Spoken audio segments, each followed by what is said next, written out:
अस्सलाम वालेकुम ख़वातीन हज़रात, मैं हूं आपका मेज़बान सुमैर। तो आज के नए प्रोग्राम में हम आपको खुशामदीद कहते हैं। फाइनली काफ़ी दिनों के बाद एक बार फिर से हम प्रोग्राम करने जा रहे हैं, लेकिन आपको बताता चलूं कि आखिर इतने दिन मैं मसरूफ़ कहाँ था। मेरे मेन चैनल पर आपको बहुत सारी सेलिब्रिटीज़ की पॉडकास्ट देखने को मिलेंगे। आज आपको ठीक 8 बजे डॉक्टर उमर आदिल का पॉडकास्ट मेरे मेन चैनल यानी कि सभी सुमैर पर देखने को मिलेगा। आप लोगों ने वो पॉडकास्ट देखना और उसमें कुछ सवालात भी देखने हैं कि मैंने दूसरों से हटकर ज़रा तल्ख सवालात किए हैं और उनके जवाबात देते हुए डॉक्टर साहब को शायद गुस्सा भी आ गया।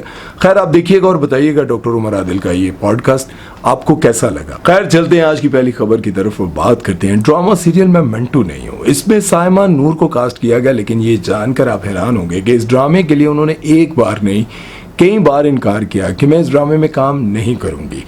इस ड्रामे के जो डायरेक्टर हैं नदीम बेग, वो बताते हैं कि मैंने उनको एक बार नहीं कई बार कॉल की, साइमा जी इस ड्रामे में आप काम करें। वो कहते हैं कि मैं जब से फिल्म देख रहा हूँ, उन्होंने ये तो नहीं कहा कि मैं बचपन से साइमा नूर को देख रहा हूँ, उन्होंने कहा कि मैं जब से साइमा नूर को फिल्म में काम करते हुए देख रहा हूँ, मेरी बहुत बड़ी ख्वाहिश थी कि काश मैं इनके साथ मिलूं या इनके साथ काम करूं। और एक वक्त ऐसा आया, जैसे कि ड्रामा सीरियल में मंटू नहीं हूं, इसमें मैं किरदार के हवाले से भी बात करूंगा। वो कहते हैं कि मुझे लगा कि ये किरदार मुझे साइमा नूर से करवाना चाहिए। कहते हैं कि जब मैं कॉल करता तो वो साफ इनकार कर देती। मैंने कुछ टाइम दिया, उसके बाद फिर कॉल की, फिर उन्होंने इनकार कर दिया। फिर मैंने एक बार ट्राई की, लेकिन उन्होंने साफ इनकार कर दिया कि मैं नहीं करना चाहती। लेकिन जब मैं बार बार ट्राई करने के बावजूद नाकाम रहा तो मैंने सैयद नूर साहब से रब्ता किया और सैयद नूर साहब से कहा कि प्लीज़ आपसे रिक्वेस्ट कर रहा हूँ कि साइमा नूर को किसी तरह से मनाएं और उनको कहें कि ये बहुत ज़बरदस्त किरदार है, बहुत ज़बरदस्त बड़ा ड्रामा है, आप इसमें काम करें। लेकिन वो फिर भी ना मानी। आखिरकार सैयद नूर ने उनको किसी न किसी तरह से मना ही लिया। ये ड्रामा लिखा हुआ है खलीलुर रहमान कमर साहब का, और आप सभी जानते हैं कि बहुत सारे लोग इनके लिखे हुए ड्रामे में काम करने की ख्वाहिश रखते हैं, बहुत बड़ी बड़ी कोशिशें करते हैं कि किसी तरह हमें खलील साहब का लिखा हुआ ड्रामा मिल जाए और हमें उसमें कास्ट कर लिया जाए। लेकिन साइमा नूर इतनी बड़ी पर्सनालिटी हैं कि उन्होंने इस ड्रामे में काम करने से इनकार कर दिया।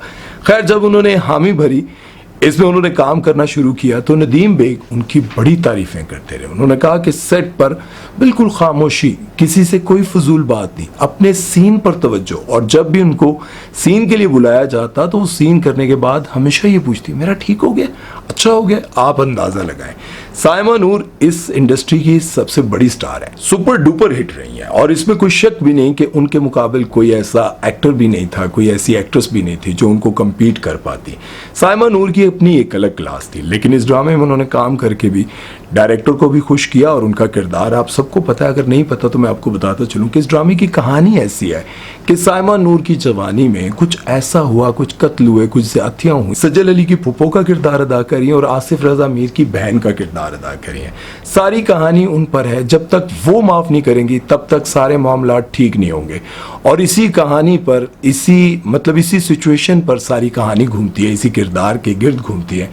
अब ये बहुत बाजिद हैं, जिद्दी हैं, देखते हैं अब क्या होता है। अगर आप ड्रामा सीरियल में मंटू नहीं हूं देख रहे हैं तो मुझे उसके बारे में अपनी राय जरूर दीजिएगा और बताइएगा क्या ये ड्रामा रिकॉर्ड लगाएगा। इस ड्रामे को देखकर आपको क्या फीलिंग्स आती हैं और किस तरह का आपको ये ड्रामा लग रहा है और किसका किरदार आपको ज्यादा अच्छा लग रहा है। खैर, चलते हैं नेक्स्ट खबर की तरफ और बात करते हैं शगुन अब्बासी के बारे में, जिनको एक प्रोग्राम में बुलाया गया, यानी कि वसी शाह ने अपने प्रोग्राम में बुलाया और उनसे कहा कि देखें, आप एक कामयाब इंसान हैं, कामयाब अदाकार हैं और आपकी जो अहलिया थी, मतलब आपकी जो बीवियां थी, जिस तरह से जवेरिया अब्बासी और हुमायमा मलिक, इनकी पहली बीवी थी, दोनों पहली बीवियां थी। पहली नहीं, मेरा मतलब है पहली जवेरिया थी और बाद में हुमायमा मलिक उनकी दूसरी बीवी थी।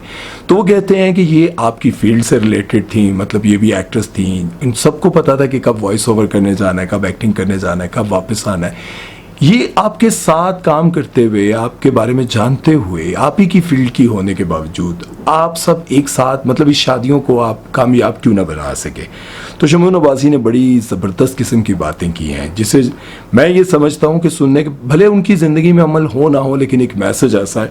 वो कहते हैं कि अगर अच्छी बात हो तो उसे ले लेना चाहिए, बुरी बात हो तो छोड़ देना चाहिए। उन्होंने कहा कि मैं बचपन से स्ट्रगल कर रहा था, मुश्किलात थी, परेशानियां थी, और आपके कुछ दोस्त होते हैं जिनको जल्दी होती है, मतलब उनको गाड़ियां चाहिए होती हैं, बड़ा घर चाहिए होता है, वो बहुत जल्दबाज होते हैं। और मेरे हालात कुछ ऐसे थे कि मैं उनको कहता था कि हम कुछ गलत करके गाड़ियां, घर, सब कुछ नहीं लेंगे, हम आहिस्ता आहिस्ता मेहनत करेंगे, स्ट्रगल करेंगे और एक दिन हम ये सब कुछ हासिल कर लेंगे। लेकिन जो मेरी बीवियां थी वो इन बातों को नहीं समझ पाई और उनको बहुत ज्यादा जल्दी थी, और इसी वजह से हमारे घर में लड़ाइयां रहती थी कि हमारे पास ये सब कुछ क्यों नहीं है। बाकी सारी जितनी भी एक्ट्रेसेस हैं उनके पास बड़ी गाड़ियां भी हैं, घर भी हैं, सब कुछ है, हम सबके पास नहीं है। अब शमून अब्बासी कहते हैं कि मैंने जिंदगी में बड़ी मुश्किलात देखी हुई थी। जब मैं, अभी तो लोग समझते हैं ना बड़े घर में रहता हूँ, गाड़ी भी है, सब कुछ है, लेकिन मेरे पर ऐसा वक्त भी आया था कि मैंने भूख भी काटी, मैंने बसों की छतों पर सफ़र किया। और ये जितने भी एक्टर्स हैं जिनकी फैमिली स्ट्रांग नहीं है और जो गरीब घराने से आते हैं तो उनको ये स्ट्रगल्स करनी पड़ती हैं। तो वो कहते हैं कि मैं एक फ्लैट में रहता था, नीचे ढाबा था, तो मैंने उनसे कहा कि खाना भेज दो, तो वो कहते हैं कि अब आपको खाना नहीं मिलेगा क्योंकि आपके 350 रुपये बन चुके हैं, जब आप पिछले पैसे नहीं उतारेंगे तब तक आपको खाना नहीं मिलेगा। अब मैंने इस तरह के हालात देखे हुए थे तो मैंने ये सोचा कि अब मैं इनको कैसे समझाऊं कि मैं गलत तरफ नहीं जा सकता, मैं शुरू से स्ट्रगल कर रहा हूं। मैं अपनी बीवियों को ये बात समझाता था और इसी बात पर लड़ाई होती थी, और यही वजह थी कि हमारे दरमियान वो एक रिलेशन, वो रिश्ता, वो मजबूतियां नहीं बन सकी जो कि होनी चाहिए थी, और आखिरकार हमारे घर टूट गए। मैं यही समझाना चाहता हूं कि वक्त, अच्छे वक्त का इंतजार करें, मेहनत करते जाएं, मेहनत करते जाएं, और एक दिन ऐसा, आप मेहनत करते जाएं और एक दिन ऐसा आता है, एक वक्त ऐसा आता है कि जब आपको लगता है कि यार अब मेरी जिंदगी में वो सब नेमतें आने लगी हैं, वो सब कुछ आने लगा है जिसके लिए मैंने सालों मेहनत की।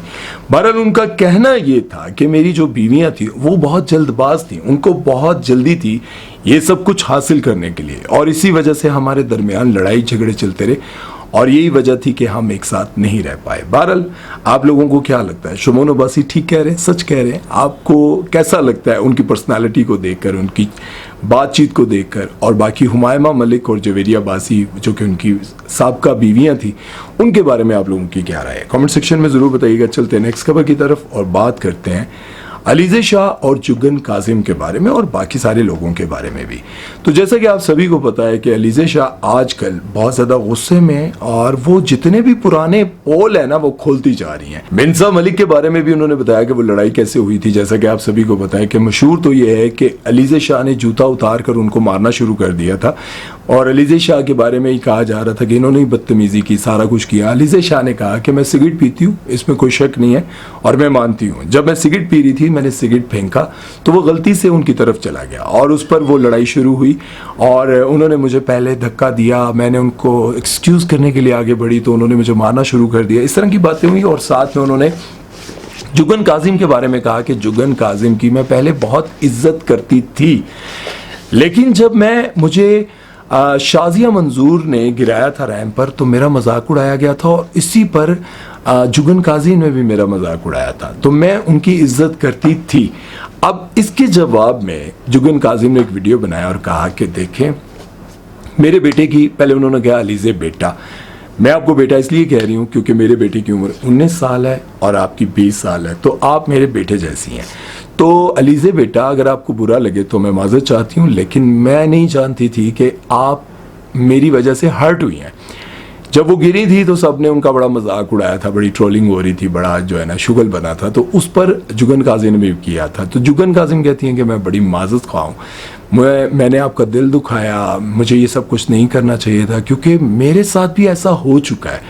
जब मैं बाहर से आई थी, ये मेरा ख्याल है लंदन होती थी या कनाडा, आई थिंक कनाडा होती थी मेरा ख्याल है, तो कनाडा से जब मैं पाकिस्तान आई तो मेरी ड्रेसिंग को देखकर, मेरे कपड़ों को, मेरे अंदाज को, बोलने वाले स्टाइल, सारी चीज़ों को देखकर मेरा भी बड़ा मजाक उड़ाया जाता था, और मैंने इन सब चीज़ों को फेस किया हुआ है। और मैं ये समझती हूँ कि आप पर भी उस वक्त बड़ा दुखी जो है ना वो वक्त गुजरा होगा जब लोगों ने आपका मजाक उड़ाया, आपके अंदाज का, आपकी चीज़ों का। अब ये सारी चीज़ों को लेकर ना जुगन काजिम ने उनसे माफ़ी मांगी है।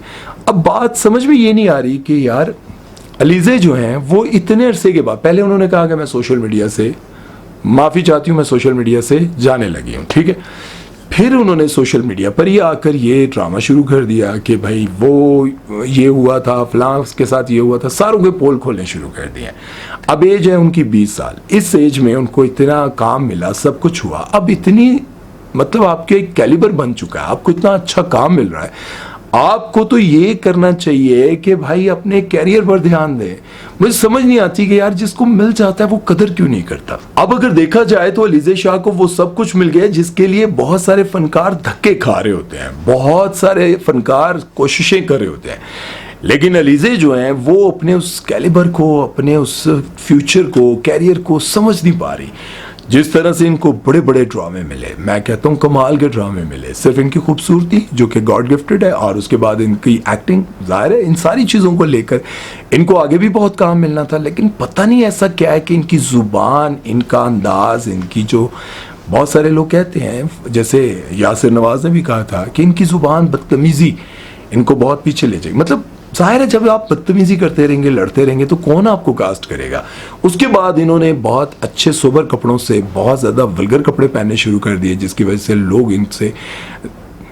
वजह से इनसे बहुत ज़्यादा लोग नफरत भी करने लगे, इनको अनफॉलो भी करने लगे, इनको ट्रोल भी करने लगे, इन पर तनकीद, गालियाँ, ये सब कुछ भी चलता रहा। मैं हमेशा अलीज़े को यही बात समझाने की कोशिश करता हूँ अपने वीडियोज़ के थ्रू के भाई आपको अल्लाह ने बड़ी इज़्ज़त दी हुई है, आपका एक मकाम है, आप अपने मकाम को समझें, अपने कैरियर को समझें और इन सारी चीज़ों से जान छुड़ाएं और जानबूझकर लोगों को सताने के लिए, फैंस को सताने के लिए जिस तरह की आप ड्रेसिंग करती हैं, पर्सनली जैसे मर्जी करती हो, लेकिन सोशल मीडिया पर आकर जिस तरह की आप वीडियोज़, कपड़े, डांस, ये सब कुछ करती हैं, इससे लोग आपसे नाराज़ होते हैं। बहरहाल ये सब कुछ मेरे ख्याल में तो नहीं करना चाहिए।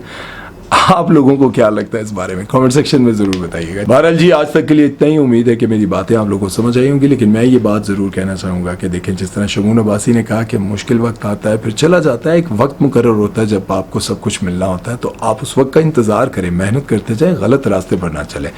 दूसरा, अलीज़े शाह के हवाले से भी मैं यही कहना चाहूँगा, जिस तरह से लड़कियाँ ये समझती हैं कि मेरा तो एटीट्यूड है, मैंने तो मुँह पर ये बात कर दी, मैंने तो ये कर दिया, मैंने थप्पड़ मार दिया, नहीं, इससे लोग आपको अच्छा नहीं समझेंगे। दबंग होना इसका ये मतलब नहीं है कि आप किसी के साथ बदतमीजी करें, लड़ पड़ें, ये वो। लोग आपको पीछे किन अल्फाज से याद करेंगे आप सोचें। अच्छा भी तो कर सकते हैं ना, लाजमी नहीं है कि आप अपना कैलिबर इन्हीं हरकत की वजह से बनाएं। कैलिबर आप अच्छी बातों से भी बना सकते हैं। दानिश तैमूर के बारे में लोग क्या कहते हैं, उनके साथ काम करके मज़ा आता है, पता ही नहीं चलता कि किसी सीनियर अदाकार के साथ काम कर रहे हैं। दूसरी तरफ फिरोज़ के साथ काम करने वाले जूनियर्स कहते हैं बिल्कुल अच्छा नहीं लगा। अब देखें ये सारी चीज़ें जब सामने आती हैं तो लोगों को अच्छा नहीं लगता, इसलिए उम्मीद है कि मेरी बातों को आप समझेंगे, पॉजिटिव लेंगे और कुछ सीखेंगे। अपना ख्याल रखिएगा, दुआ में याद रखिएगा। अल्लाह हाफ़िज़।